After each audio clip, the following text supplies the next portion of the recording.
Assalamualaikum warahmatullahi wabarakatuh. Apa kabar semuanya? Semoga kalian baik-baik saja dan sehat selalu ya. Kali ini kita akan masuk pada materi seni teater ya. Materi kita yang terakhir untuk semester ini. Langsung saja.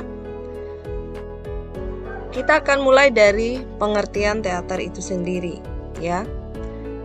Teater itu memiliki pengertian yang pertama itu dalam arti luas, kemudian ada pengertian dalam arti sempit. Dalam arti luas, pengertian dari teater yaitu sebuah tontonan yang dipertunjukkan di depan orang banyak ya, misal wayang golek ya, lenong. Pernah nonton? Lenong ini sering ada di MNC ya, lenong bocah. Lalu ada akrobat, debus, sulap, reog, band dan sebagainya. Ya, ini dalam artian luas. Kemudian bagaimana dengan dalam arti sempit? Ya, dalam arti sempit, teater itu kisah hidup ya, dan kehidupan manusia yang diceritakan di atas pentas ya. Kata kuncinya itu kisah hidup manusia, seorang manusia yang dipentaskan di atas pentas, disaksikan oleh banyak orang ya. Medianya apa? Ada percakapan, gerak ya, laku, gerak dan laku atau tanpa dekor juga bisa. Didasarkan pada naskah tertulis dengan iringan musik, nyanyian, dan tarian. Ini pengertian dalam arti sempit. Kita lanjut. Nah, pengertian dari teater itu sendiri jika disimpulkan ya, adalah kegiatan manusia ya yang menggunakan tubuhnya sebagai unsur utama dalam suatu karya, dalam artian seni pertunjukan ya, yang ditunjang dengan unsur gerak, suara, bunyi, dan rupa ya, yang dijalin dalam cerita pergulatan tentang kehidupan manusia. Ini jadi unsur utamanya itu tubuh manusia, kemudian ini unsur penunjangnya, ada gerak, suara, bunyi, dan rupa. Berikutnya unsur-unsur teater ya. Yang pertama yaitu tubuh manusia itu sendiri ya, sebagai unsur utama ya, pemerannya, pelaku ya, pemainnya, aktor, baik itu peran antagonis, protagonis ya, tahu dong pengertian antagonis dan protagonis ya. Unsur yang kedua yaitu gerak. Sebagai unsur penunjang ya, ada gerak tubuh, gerak suara, bunyi, dan rupa. Unsur penunjang tadi ya. Nah, suara sebagai unsur penunjang itu ada di dalam, ada kata, dialog, ucapan pemeran. Ya, itu suara. Ini unsur dalam suara. Bagaimana unsur dalam bunyi? Itu ada bunyi benda, misalnya ada gelas jatuh, misalnya gerakan memasak gitu ya. Nah, ada efek musik ya atau backsound ya. Kemudian rupa sebagai unsur penunjang selanjutnya ya, ada cahaya, lightning ya, dekor, rias dan kostum ya, tata rias dan kostum. Jangan sampai temanya apa, dekornya seperti apa. Ya, beda. Misalnya dekornya itu tentang kehidupan di rumah, nanti make up-nya kayak orang mau pentas menyanyi panggung yang dandan menor, kan pokoknya disesuaikan dengan ceritanya gitu ya.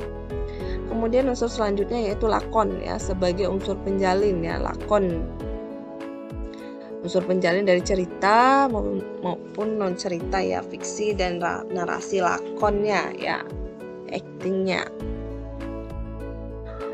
Kita lanjut. Maaf ya, banyak gangguan, itu ada suara apa? Ayam-ayam. Berikutnya yaitu bentuk teater Indonesia berdasarkan pendukungnya ya. Ada teater rakyat, ya, yaitu teater yang didukung oleh masyarakat pedesaan, ya. Ini bebas, ya, tidak di atas panggung, lebih bebas, tidak terikat dengan pertunjukan-pertunjukan yang kaku, ya. Sifatnya juga spontan, ya, dan banyak improvisasinya. Itu teater rakyat, ya, lebih sederhana. Nih, contohnya nih ludruk dari Jawa Timur. Masih ada lagi yang lain. Nah, yang lain itu kalian cari sendiri, ya. Ini ludruk contohnya ada lenong, ya, ada ketoprak, tuh kalian cari sendiri, ya. Berikutnya ada teater keraton, ya, yang lahir dan berkembang di lingkungan keraton dan kaum bangsawan, ya. Nih, agak sedikit berbeda dengan teater rakyat tadi. Kalau ini ya namanya di lingkungan keraton, pastinya ada aturan-aturan tertentu, ya, di dalam teater keraton. Nih, ya, contohnya teater wayang. Wayang golek ini. Kalau kita sebut wayang golek. Pernah nonton? Pernah dong, walaupun cuma sekilas-sekilas. Nah, berikutnya teater urban atau teater kata-kata. Ini masih membawa idiom, ya. Idiom bentuk rakyat dan keraton. Nah, ini contoh teater urban ini. Ya. Kemudian ada teater kontemporer, ya. Teater kontemporer ini teater yang menampilkan peranan manusia bukan sebagai tipe, tapi melainkan individunya. Jadi menunjukkan aktualisasi dari si individu. Nah, ciri-ciri dari kontemporer itu bersifat puitis, ya, yang dinamik, ya, sekaligus energik, ya. Unsur yang berikutnya dalam kontemporer ini memiliki unsur humor, ya. Sedikit menonjol unsur humornya sebagai hiburan, ya, yang dirasakan oleh penonton. Jadi penonton itu tidak merasa jenuh. Kemudian yang ketiga, itu ada unsur teater rakyat di dalamnya ini, ya. Ada unsur teaternya sedikit, ya. Supaya tetap menghargai budaya tradisional yang ada di Indonesia. Nih, kemudian untuk cerita di dalam kontemporer ini itu kebanyakan mengambil latar kaum gelandangan, ya, yang diperlakukan layaknya intelektual, ya, begitu. Yang kelima, ciri dari teater kontemporer ini bersifat simbolik, ya. Selain bersifat puitis, dia juga bersifat simbolik, ya, dari keseluruhan pentas, sehingga benar-benar kental dengan esensi teater, ya, yang mengandung unsur kekinian.